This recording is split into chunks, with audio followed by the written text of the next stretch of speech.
Hello, welcome back to the channel. I hope you are well as per usual. I certainly am doing very well after Watford's comeback victory last weekend. A 3-2 win over Derby County. Edu Kayembe getting that last minute winner from Imran Luz's pin perfect corner, and what a result that was. What a game that was. It had absolutely everything. An early injury to Colton Morris. The goals from Derby I thought were excellent. The free kick they scored was very well worked. The first goal as well from Dion Sanderson. What a strike that was. And the Watford comeback as well. Oh my God, it was so exciting to watch. And I was here at home. I can't imagine what it was like for you in the stadium. Over 2,500 Hornet supporters making that journey to Pride Park. You should be very proud, and I'm really glad you got to finally see that much needed away win. The finish by Luka Kirumgard, first time at the near post. That is becoming a classic finish from him this season.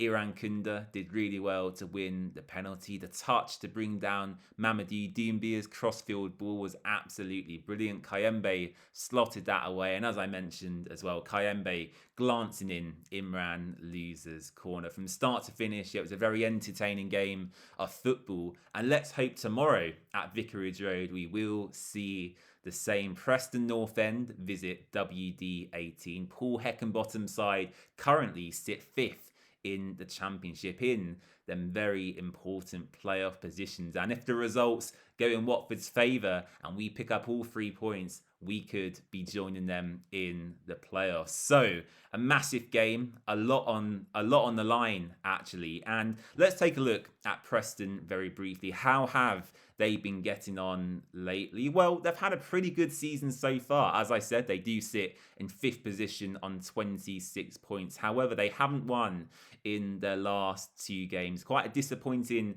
defeat away at home, I should say, to Blackburn Rovers. A 2-1 defeat to Valerian Ismail's side. A 1-1 draw away at Mill. They'll be disappointed to not get all 3 points from them. They beat Swansea, Southampton, Ipswich earlier this season as well. So there's certainly no pushovers. And when I think of Preston, especially in the last couple of seasons, they are quite a dirty side. I can remember a few matches at Vicarage Road where they're overly physical and maybe leave a few too many dirty challenges on Watford players off the ball. That's what comes to mind anyway. I'm sure Preston fans watching might want to correct me there. But yeah, there's certainly no pushovers. Very physical, hard to play against, and they have quality players as well, as do most teams in this division actually. It's so competitive this year towards the top end of the table. One win can propel you, 6 or 7 places up the league, whereas a loss,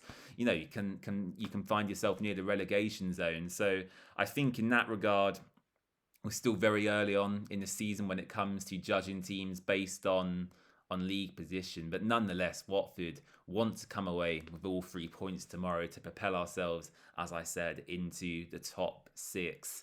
Before we discuss my team selection and what I would like to see, we do have to speak on 2 former Hornets potentially returning to Vicarage Road. And them players are Jamal Lewis. Of course, he was on loan a couple of seasons ago. The former left back is making his return tomorrow night, as is Daniel Jebison. So yeah, pretty nervous for this one because the cynic in me suggests that both Jebison and Jamal Lewis will probably come on as substitutes late on and link up for maybe a late Preston winner. I hope and pray, touch wood, that doesn't happen.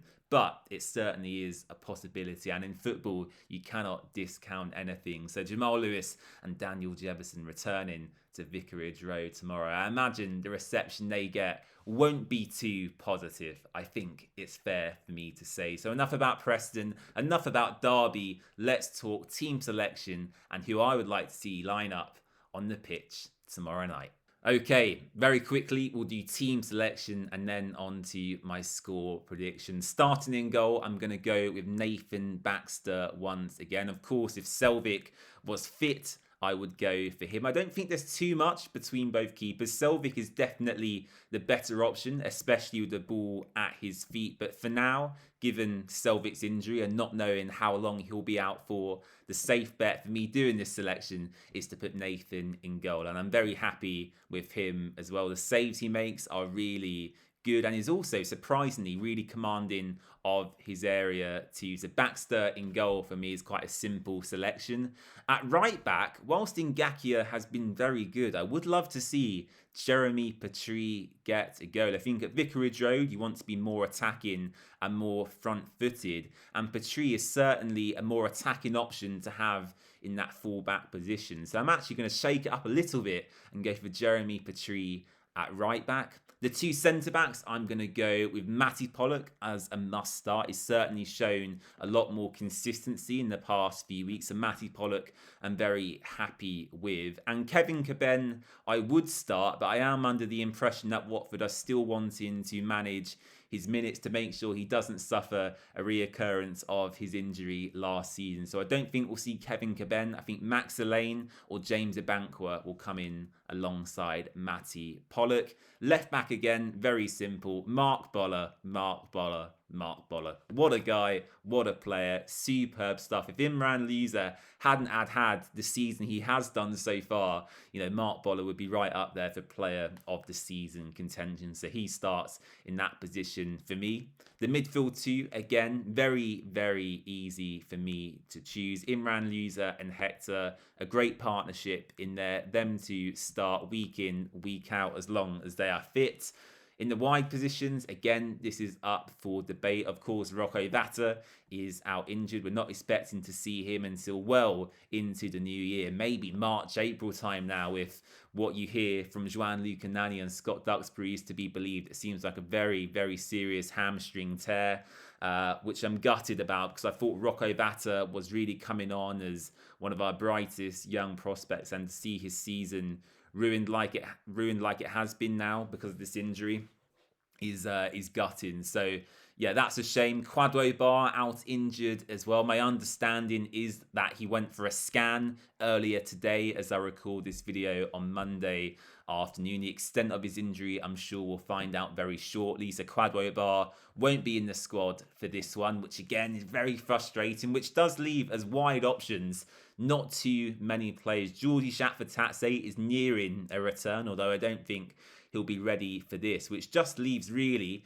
Incy, Othman Mamar, and Nestri Irankunda. And I think Javi in this game will probably lean on the experience of Tom Ince. I think he'll go Incy on the right-hand side and Irankunda on the left, with Othman Mamar on the bench as an explosive option to bring on if we are a couple of goals ahead or chasing the lead, chasing a goal. I think Mamar will be on the bench, Ince on the right, Irankunda on the left. And for the two up front, I'm going to go with Luka Kiramgard and Mamadou Doumbia. In the brief spells I've seen them two together in the team, I think they have looked really, really dangerous. Mamadou Doumbia's work rate, along with Luca's hold-up play, is so exciting. So that would be my Watford team. So from back to front, I should say. Baxter in goal, Petrie right back. I've gone Pollock and probably Max Elaine. Mark Boller left back, Louza and Hector, Incy on the right, Irankunda on the left, and then Luca and Doumbia up front. Let me know if you agree in the comment section down below. Score prediction time. What am I going to go with? I think at Vicarage Road, you have to be more positive, attacking, front-footed. A clean sheet would be very nice as well. We've not kept one of those for quite a while again. So, yeah, another clean sheet would be good. I'm going to go with a big win, a 3-0 victory at the Vic, keep moving up the table, and then we're on to Birmingham City after that. So the games keep on coming thick and fast. Let me know your team selection and score prediction in the comments down below, and I'll see you again very soon. Bye-bye.